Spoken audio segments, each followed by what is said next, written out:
Hello, in this video I'm going to show you how to replace the mopping pads on your ROBOROCK Saros 10R.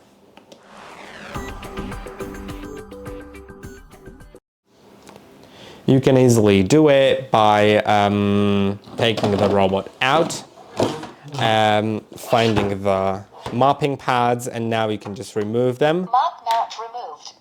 It's really easy. Because it's attached with a magnet.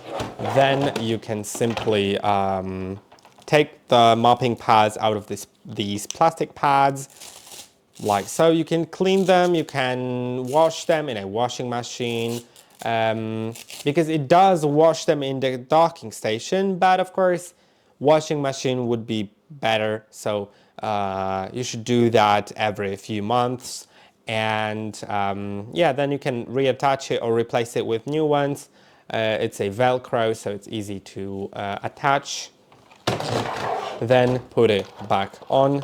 As you can see, it is real easy. Mop mount installed. And now put it back into the charging station.